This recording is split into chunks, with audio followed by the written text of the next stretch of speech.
Прывітанне. Вы глядзіце праграму «Пік свабоды». З вами я, Юрый Дракахруст, а тэма сённяшняга выпуску «Мір Трампа» для Украіны, Беларусі і свету. Сёння наш гость, доктор філазофіі, палітолог Пётр Рудкоўскі. Пётр, добрый вечар. Добрый вечер.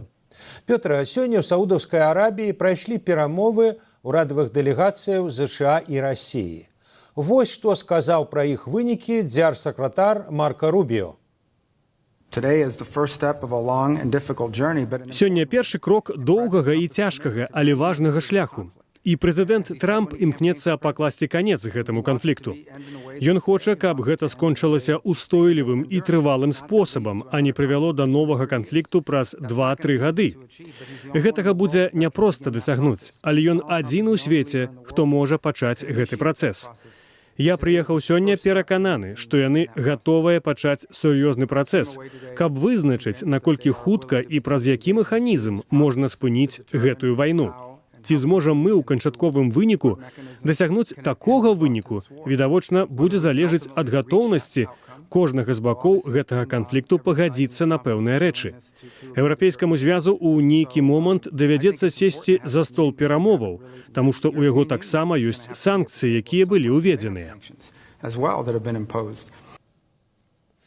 А вось словы кіраўніка расійскай дэлегацыі, кіраўніка МЗС России Сергея Лаврова.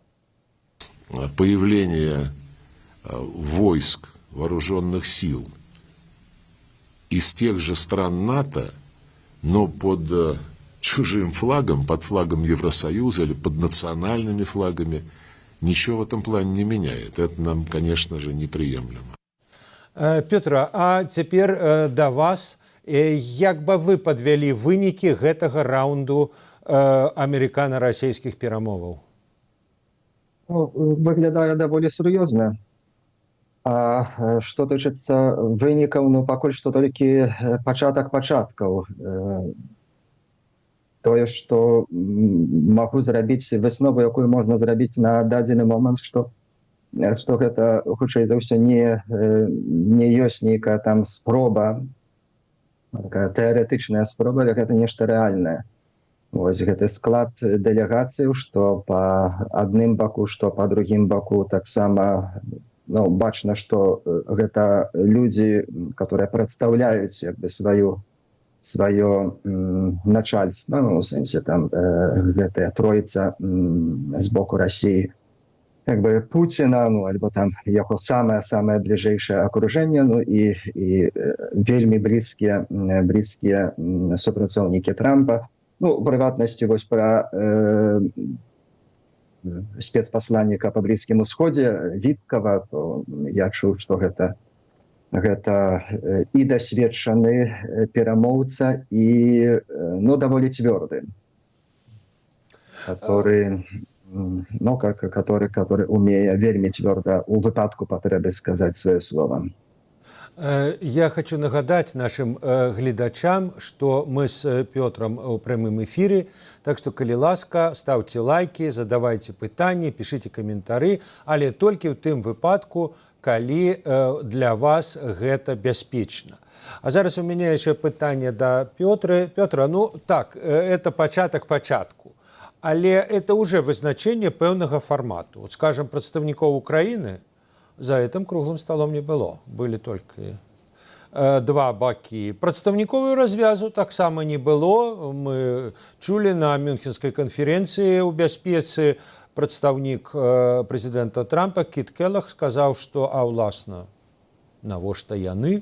Дарэчы, расійскія прадстаўнікі МЗС таксама казалі, а навошта яны?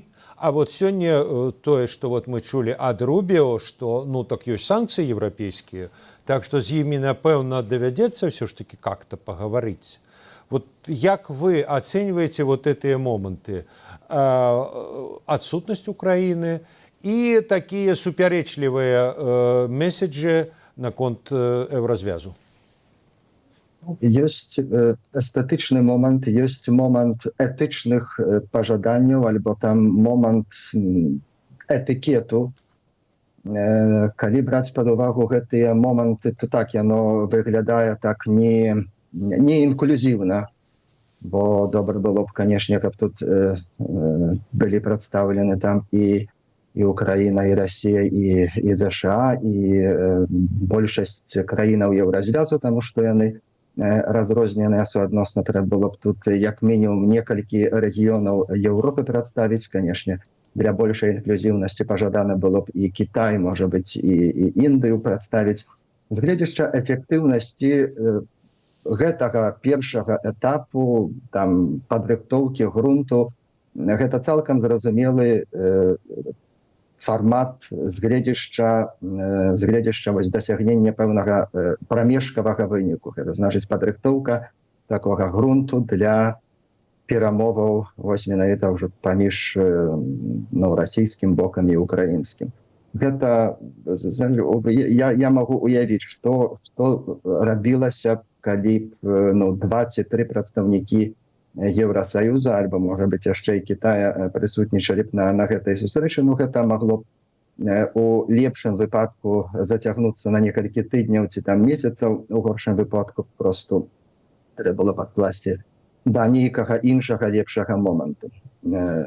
Я разумею гэты выбар гэтага фармату. До речі, на Мюнхенській конференції спадар Келах так пожартовал з'едливо доволі. Ему сказали, что, ведаете, мы не хотим повторения Менских погоднений 15 году. Там было многовато народу. Вось. Але, тым не менш, вот пасля сённяшніх перамоваў у Рыядзе, як вы лічыце, ці не адбудзецца так, што і далейшыя раунды, можа быць, больш змястоўныя, сапраўды будуць весці дзве сталіцы. А астатніх дапусцяць потым, когда уже выніковыя паперы падпісваюць. То ўжо зразумела, што астатніх дапусцяць потым, таму што ўжо цяпер адбылася сустрэча паміж двума гульцамі. Ужо гэта азначае, што там астатнія будуць на далейшых этапах прымаць удзел. Тым не менш, дзеля таго, каб падрыхтаваць грунт для далейшых перамоваў, пры сустрэчы, калі б цяпер сустрэліся б, напрыклад, той сам Пуцін і Зеленскі пасля гэтых 3 гадоў вайны, просто хіба што нейкі такі эмацыйны і маральны доўг быў бы просто выкрычаць адзін аднаму, што яны думаюць адзін пра аднаго, альбо сціснуўшы зубы гэтага не рабіць, але наўрад ці удалося б што-кольвеч нават уступна узгодніць. Гэта зразумела, што мусіла адбыцца падрыхтоўка грунту, папросту мусіла такім чынам адбыцца з гледзяча нейкай такой вось эфектыўнасці. Пётра, пра ролю гэтага сённяшняга абмеркавання па гэтай сустрэчы на Беларусь, напэўна, яшчэ гаварыць рана, вы самі сказалі пачатку, але ёсць навіна, якая, она ўжо не зусім навіна, якая тычыцца Беларусі наўпрост. На мінулым тыдні газета «Нью-Йорк Таймс» апублікавала сенсацыйнае паведамленне, што нядаўняе вызваленне 3 чалавек з беларускай турмы – гэта пралёг да вялікай здзелкі, да вызвалення шэрагу палітвязняў, у тым ліку і знакавых, і на аслабленне, можа, скасаванне некаторых, прынамсі, некаторых санкцыяў, накладзеных Злучанымі Штатамі на Беларусь. Прынамсі, размова ішла пра калійныя санкцыі і пра банкаўскія. Мэта, паводле выдання, гэта ў пэўным сэнсе, скажем так, аслабіць залежнасць Менску ад Масквы, вывесці Беларусь, як бы мовіць, з арбіты Расіі. Як вы лічыце, ці дасягальная такая мэта такімі сродкамі?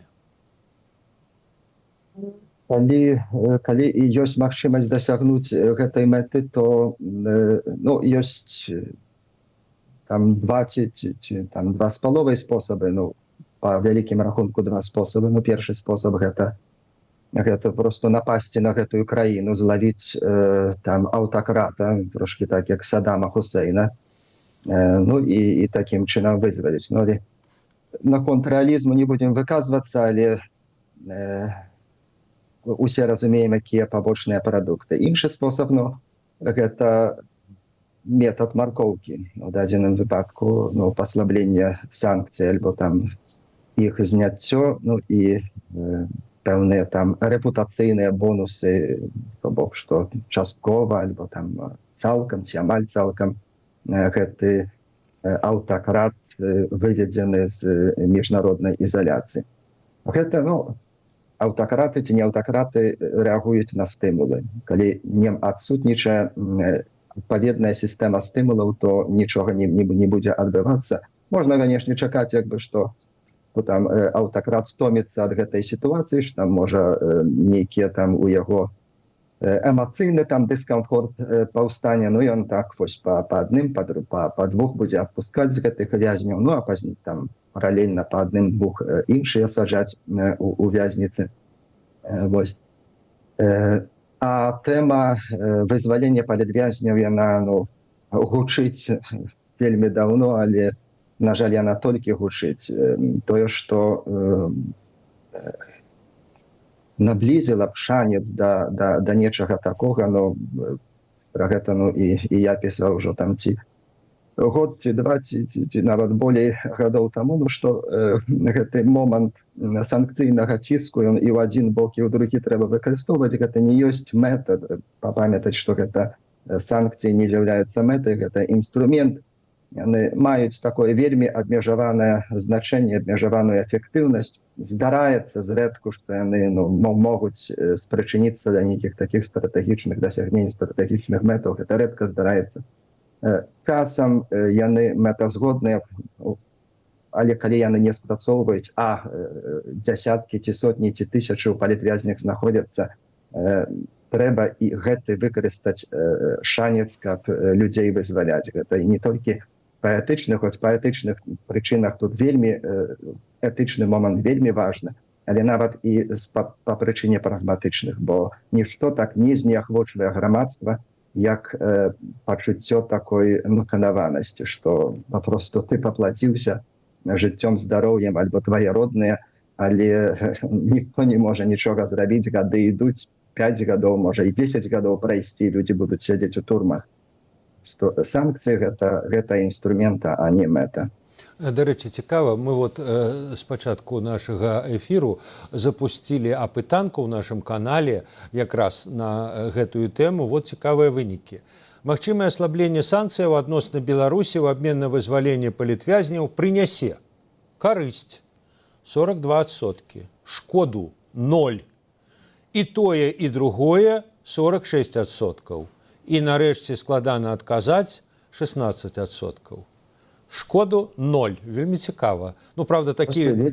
Вельмі разумны народ, я скажу. Правда, такі... Ну, я кажу як бы без ценю іроніі, як бы, што і шкоду, і карысць, ну, таксама цалкам зразумелы адказ. Ну, правда, такі беларускі дзен. І то, і другое 46%, амаль палова. Але тое, што за шкоду адназначную 0, это вельмі цікава і вельмі паказальна, сапраўды. Просто круглы 0. Ну, можа... Я не заўсёды люблю аказацца у складзе большасці, ну, але гэта той момант, калі я не супраць пабыць у большасць. Пётра, ну, а вот я думаю, што ёсць у вас апаненты, і они дакладна ёсць. Вот, напрыклад, наш калега Валер Карбалевич вот, напісаў сёння аналітыку на сайт, і дзе ён казаў, што, ну, в прынцыпе, такую палітыку Трамп вёў в апошнія гады свайго прэзідэнта, прэзідэнцтва адносна Беларусі. У Менск прыязджаў і Джон Болтон, і Майк Помпео. Таксама хацелі выцягнуць. Але, піша Валер, тады можна было выцягнуць, таму што Лукашенко быў свабадней, а зараз, пасля 20-го, пасля 22-го году, расійскія войскі стаяць в Беларусі, расейцы, ну, фактычна нож трымаюць около горла, і таму, як бы, нічога ў спадара Трампа не атрымаецца, нават калі ён такую здзелку і паспрабуе зацеяць. Вы згодны з Валерам? Тут немагчыма адказаць, што атрымаецца ці не атрымаецца. Ёсць толькі выбар альбо нулявая імавернасць таго, што атрымаецца, альбо, скажем, 0,5-0,7. Я ацэньваю больш, чым на 50%. Рэальнасць адноснага поспеху, ну, што будзем называць адносным поспехам, гэта вызваленне палітвязняў. Ну, значит, канешне, вельмі спадзяюся, што гэта будзе азначаць 100%, ну, хай сабе там можа, блізкае да 100%. Вось, ну, канешне, і калі 70% ўсё ж такі гэта будзе. Ну, але не будзем ужо тут пра гэта, але вось вызваленне абсалютнай большасці палітвязняў плюс шанец на тое, што Лукашенко не зацікаўлены ў яшчэ большым паглыбленні залежнасці ад Кремля суадносна пашырыцца поле манеўру. Ну, это таксама гэта дасягальная рэч. Ці на 100% гэта гарантавана, канешне, не бывае гэта ні ў палітыцы, ну і зрэшты і ў прыватным жыцці такое рэдка бывае, што планы там гарантаваны на 100%. Тым не менш, калі мець выбар паміж там блізкім да нуля шансаў, скажем, 70% шансаў, ну, то, канешне, гэты другі варыянт нашмат лепшы. Пётр, а зараз ізноў да мірных перамоваў, пра якія вы сказалі пачатку, але в сваім фейсбуку вы напісалі вельмі такую парадаксальную формулу а-ля Черчилль, што мірны план Трампа для Украіны найгоршы, але ўсе астатнія яшчэ горш. Чаму? Іншы рэалістычны і вельмі праўдападобны, найбольш праўдападобны варыянт, у сэнсе альтэрнатыва, гэта зацягванне вайны на неакрэслены час. Ну, я там, зрэшты, спасылаўся на аналіз бельгійскага аналітычнага цэнтру, который рыхтаваўся яшчэ у чэрвені 24-го года. Вось, і ну, там даволі цалкам добра паказаны і прычыны, і сітуацыя, і разгортванне падзеяў пры гэтым сцэнары зацягвання вайны.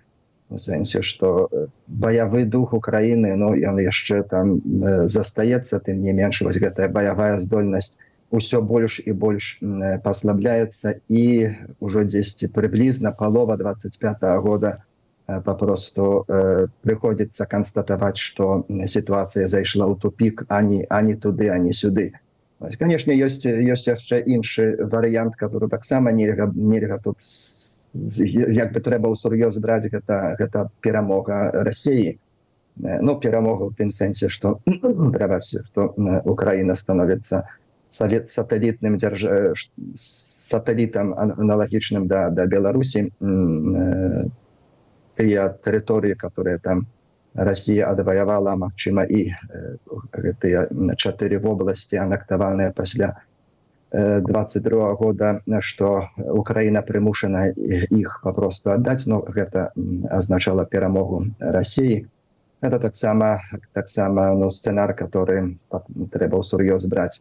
Ёсць, канешне, аптымістычны варыянт перамога, альбо умоўная перамога, альбо такая адносная перамога Украіны, гэта значыць адваяванне тэрыторый, ну, за выключэннем Крыма, бо это нават у гэтым аналітычным рапорце проста не разглядаецца. Ну, але гэта азначала, што дапамога ваенная і, хутчэй за ўсё, не толькі ваенная, таксама ў жывой сіле мусіла б узрасці ў некалькі разоў. На такіх сімптомаў не было да гэтага часу, і няма аніякіх тут падставаў спадзявацца, што яна магла б здарыцца раптам, скажем, вось тут у студзені ці на працягу найбліжэйшага паўгода. Ну, гэта папросту азначала, што альтэрнатыва гэтым спробам Трампа вось за кошт прымушэння да саступак абодвух бакоў, ну, было папросту зацягванне вайны. Ну, это азначае, што прыблізна, ну, па некалькі дзясяткаў тысячаў чалавек папросту гінула б там, ну, у месяц. Петра, а вот давайте проаналізуем. А калі Украіна адмовіцца? І на это, дарэчы, намекнуў і Зеленскі, калі сказаў, што нас не запрашалі в ряд, і все, калі там дамовяцца нешта наконт Украіны, то нас это не будзе тычыцца, мы это не прымем, таму што нас не было нічога пра Украіну без Украіны, гаворыць Зеленскі. Ну, так, можа быць, яны і канчатковы, як бы, праект міру, то ж самае скажуць, не, мы не прымем. І што будзе? Можна, канешне, разгледзець гэты сцэнарый, но гэта азначае, што папросту дэлегацыя Трампа абмывае рукі і яны кажуць, да пабачэння, мы тады пакідаем гэту справу вам.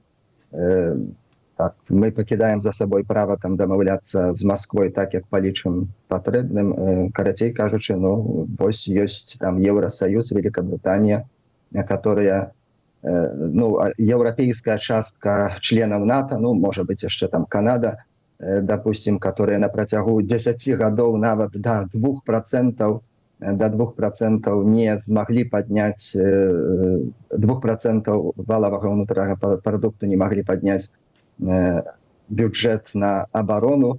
Вось, ну, скажуць, можаш папросту з імі паспрабаваць дамовіцца. Ну, канешне, я перакананы, што украінскі бок тут гэта цудоўна разумее, што тут пакінуты сам-насам з Расіяй, плюс гэтая разрозненая Еўропа, которая кожны тыдзень мяняе свае меркаванні, которая вельмі добра навучылася выкарыстоўваць пафасную рыторыку, то бок, што там мы тут вельмі адкрытыя, мы ўсёй душой там падтрымліваем. Непахісная падтрымка Украіны да таго часу, колькі будзе трэба. Так, гэта цудоўная фраза. Так, вось так яно дакладна і гучыць. Канешне, яна там дзесяткі тысяч разоў яшчэ раз паўторыць гэтую фразу, вось, ну, толькі начну апрачанне, не будзем крыўдзіць, значыць, там пару мільярдаў у год. Канешне, яно будзе паступаць, толькі тут не мільярдамі можа абысціся гэтая справа, калі мае адбыцца хаця бы на зацягнутую вайну патрэбныя вось па некалькі мільярдаў, каб перамога Украіны была. Гэта, па-першае, мусяць быць стальныя, ну, не скажу, што мусіць быць стальное, але гэты момант ядзернага рызыка, як бы там хтосьці там не спрабаваў пасмейвацца над гэтым, што там Пуцін не адважваецца, альбо там гэты ядзерны арсенал, што ён заіржавелы, можа не спрацаваць, альбо там яго могуць не паслухаць. Гэта застаецца вельмі сур'ёзным рызыкам. Пётр, я выбачаюся, вот такой сюжет, вы уже часткова его закранули.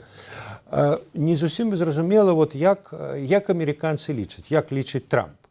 Вот днямі і прэм'ер Британии Кир Стармер, и президент Украины Владимир Зеленский, ну, как бы признали, сказали, что без американских гарантий бяспеки мир во Украине немагчымы. Не вот теперешний мир, якой может быть досягнуто перамір'е, а потым, як бы, хто будзе гарантаваць тую, як бы, лінію перамір'я, калі не амерыканцы. А, дарэчы, міністр обороны Злучаных Штатаў Піт Гексет, он прямым текстом сказал: не, мы туда войски не пошлем. Европейцы, калі ласка, але без гарантый НАТО. А что сказал Лавров сегодня, мы с вами чули. Ніяких натовцев под любым стягом. Так что там, умовно кажучи, бразильские миротворцы, я не ведаю, там, нигерийские, индийские, а может и белорусские, до речі. Вот. И что, яны утрымаюць этот мир, они утрымаюць эту мяжу. Вот на что разлик. Вы разумеете? Думаю, что... Так, я выбачаюсь. Ага. Думаю, что разумею, але тут, может, пачну з таго, што у якой, пробачце за такое разумнае слово, когнитивной ситуации мы знаходзімся, в сэнсе, што наколькі мы здольныя прачытаць сутнасць справы на базе вось гэтых выказванняў, публічных выказванняў, бо я чалавек, як бы, ну, у палітыцы практычна ніколі не быў і асабліва такімі высокімі справамі ніколі не займаўся. Тым не менш, ну, думаю, што мяне уяўленне ну, дазваляе на тое, каб так паспрабаваць уявіць, як бы я дзейнічаў у такой сітуацыі. Шмат чаго для мяне тут невядома, але адна рэч зразумелая, што трэба як мага больш заблытаць, у першую чаргу заблытаць расійскі бок. Гэта значыць, як мага можна пускаць самыя розныя выказванні, каб не дазволіць зразумець, які дакладна будзе ход далейшых, наступны крок, які будзе зроблены мною. Значыць, праціўнік, альбо там партнёр, як тут назовем, у якасці Москвы, Кремля, прадстаўнікоў Кремля, ну, гэта ну, сур'ёзны гэта партнёр. І тут думаю, што адна з задачаў, і магчыма, Трамп акурат мае гэты талент, каб пускаць пыл у вочы. Ну, а калі казаць як бы ўжо гіпатэтычна, так, значит, тое наконт чаго зразумела на 100%, што мусіць быць праведзена вельмі буйная чырвоная рыса для Крамля. Ну, так это значыць, нешта павінна адбыцца пасля гэтых дамоўленасцяў, што вельмі сур'ёзна, нашмат сур'язней, чым гэта было пасля анексіі Крыма, адбыцца, каб проста, ну, Путін ці хто-кольвечы, ну, не проста 7 разоў падумаў, 77 разоў падумаў перад тым, як рабіць нейкую там новую авантюру. Ось, веру, спадзяюся, што нешта такое знаходзіцца ў планах. Ну, зрэшты, адзін з момантаў гэта яго настойлівая прапанова, нават патрабаванне, каб члены НАТО павысілі свой абаронны бюджэт да 5%. Гэта, ужо само гэта, ну, вельмі сур'ёзная рэч для Пуціна, канешне, калі маеш дачыненне з патэнцыйным праціўнікам, у которага абаронны бюджэт вышэйшы за твой валавы ўнутраны прадукт, гэта ўжо вельмі сур'ёзны аргумент. Ну, і іншая справа, наколькі гэта рэалістычна, канешне, дамагчыся такога павышэння абароннага бюджэту наўрад ці ўдасца. Ну, але ва ўсякім разе напрамак мыслення, ну, ён такі, ну, дае надзею на тое, што сапраўды вось гэтая чырвоная рыса, буйная чырвоная рыса, яна будзе праведзена. Я вярнуся да апытання, я нагадаю, яно было пра стаўленне да вот магчымай сделкі, аслабленне санкцый адносна Беларусі в обмен на вызваленне палітвязняў. Лічбы ўжо, дарэчы, істотна змяніліся. Што это будзе на карысць? 30%, што на шкоду 19%, што і тое, і другое 47%, ну і 10%, што складана адказаць. І вось адзін з нашых гледачоў напісаў: Лукашенку надо абкладаць яшчэ вагонам санкцыяў. Ну, вот такое меркаванне, відаць, это адзін з гэтых 19%, але тым не менш адносная большасць за тое, што гэта ўсё ж такі такая сделка была бы на карысць. А зараз, Пётр, вам, як бы я на самом пачатку сказаў, што вы доктар філазофіі, ну, вось пэўным ступені пра філазофію пытання. Выступ віцэ-прэзідэнта ЗША Джея Ді Венса на Мюнхенскай канферэнцыі быў хіба не цэнтральнай падзеяй на ёй. Амаль усе астатнія як бы выступоўцы, якія выступалі пасля яго, все так ці інакш як бы адштурхоўваліся ад гэтага выступу. Большасць спрачалася, но ў любым выпадку як бы наконт гэтага. Ну вот некаторыя лічаць, што это ўвогуле такі светапоглядны выклік усім ранейшым палітычным і духоўным тым ліку уяўленням еўраатлантычнай супольнасці. Ну, некаторыя лічаць, што это просто папулізм, не больш за тое.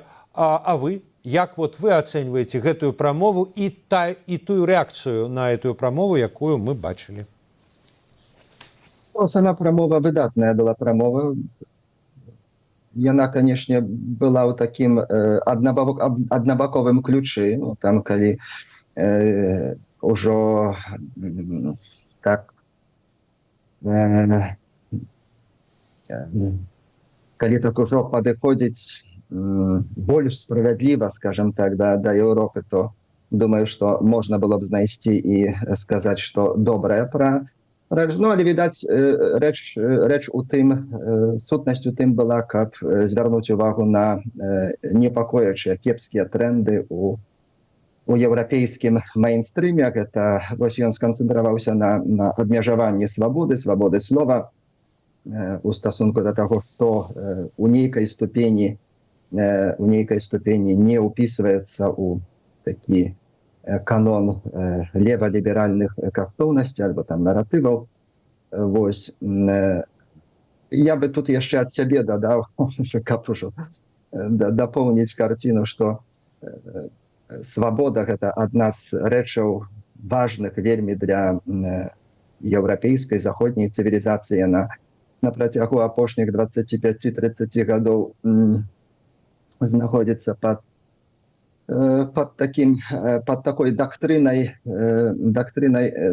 талерантнасць толькі для нашых, для прадстаўнікоў нашай ідэалагічнай групы, для ў стасунку да астатніх гэта ўсё там нацысты, ворагі і гэтак далей. У стасунку да іх няма ніякай талерантнасці. У сувязі з гэтым вось множацца гэтыя розныя прэфіксы ці постфіксы, там фобіі, там трансфобіі, гамафобіі, там геронтафобіі, там яшчэ якія фобіі. Вось пад гэта падцягваецца якая-кольвечы нязгода з прынятай там лініяй. І гэта вельмі кепскі, гэта вельмі непакоячы тренд. Тут вельмі цешуся, што Джей Ді Венс на гэта звярнуў увагу. Але іншая рэч, которая знаходзіцца пад пэўнай такой пагрозай, гэта розум, значыць, рацыянальнае мысленне, павага да фактаў, павага да праўды, аб'ектыўнай праўды. Спроба падыходзіць да рэчаіснасці праз прызму такога канструявання. Маўляў, няма аб'ектыўных фактаў, ёсць толькі там канструяванне. Мы канструем рэчаіснасць. Там гэта, скажем, стан рэчаў, который там нам спрабуюць прыпаднесці, гэта ўсяго толькі канструкт. Гэта іншы такі тренд, который дужа непакоячы, небяспечны. І, дарэчы, мейнстрым у нейкай ступені стаў закладнікам, стаў ахвярай гэтага падыходу, бо само апісанне рэчаіснасці, альбо адсутнасць апісання рэчаіснасці, прывяло да таго, што не заўважылі пэўных трендаў, которые развіваюцца незалежна ад гэтага прэсінгу медыйна-ідэалагічнага. Пётр, а вот я звярнуў увагу, віцэ-прэзідэнт Венс, выказаўся наконт выбараў Румыніі скасаваных, падтрымаў, прынамсі, удзел дыялогу альтэрнатывы для Нямеччыны, сказаў, што не трэба ўзводзіць брандмауэры, сцены перад апанентамі. Але так прыгадваецца, што, скажем, все гады халоднай вайны ў краінах заходняй Еўропы такой брандмауэр стваралі для камуністаў. І ў тым ліку ў тых краінах, дзе яны былі другім нумарам, у Францыі, в Італіі. І тады ў Злучаных Штатах не было пярэчанняў супраць гэтых брандмауэраў. А зараз з'явіліся. Бачыце, тут я не хацеў бы там паглыбляцца ў гэтыя рэаліі. Тут трэба было б больш дакладна прыгадаць, так збольшага то памятаю, гэта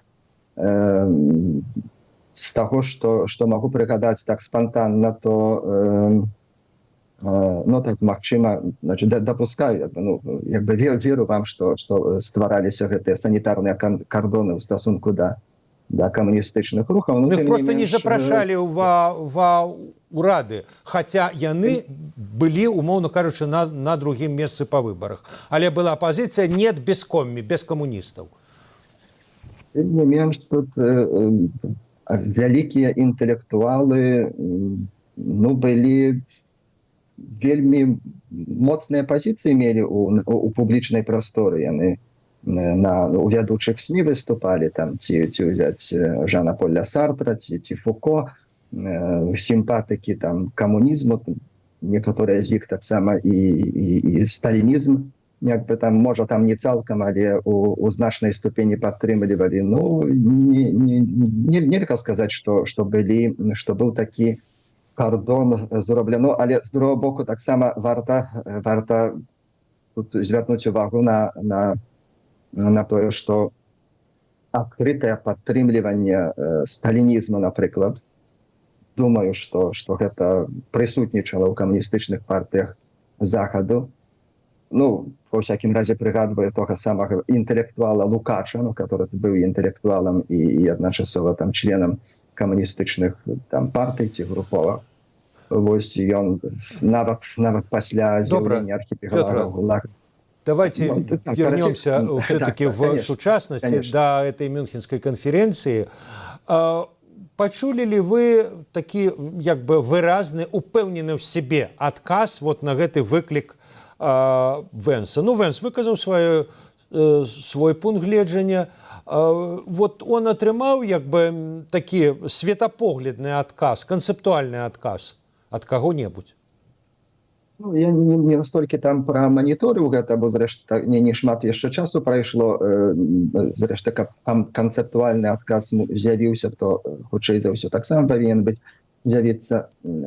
Трошкі часу на гэта патрабуецца. Ну, тое, што да гэтага часу пабачыў, гэта шаблонная рэакцыя, значыць, што гэта адзін з прадстаўнікоў вось гэтага там правага ці крайне правага, там крайне правай плыні, ну, удалося чарговы раз нібыта прайсці да ўлады вось у Злучаных Штатах Амерыкі, і вось ён тут спрабуе таксама сваіх пабрацімаў у Еўропе падтрымліваць.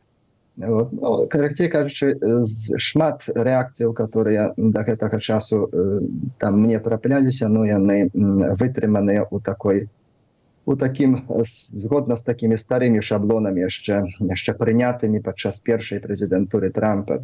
Тады, калі незалежна ад таго, што ён сказаў, то трэба было гэта прадставіць у чорным святле, часцяком насуперак такім элементарным правілам інтэрпрэтацыі. Зрэшты, у свой час, хоць падчас першай прэзідэнтуры, так адразу скажу, што у цэлым так скептычна, нават варожа ставіўся да Трампа. Пазней проста гэта перарадзілася ў такі скептыцызм. Але гэта менш істотна, але адна з такіх у мяне хобі было гэта выкрыванне такіх лагічных праблемаў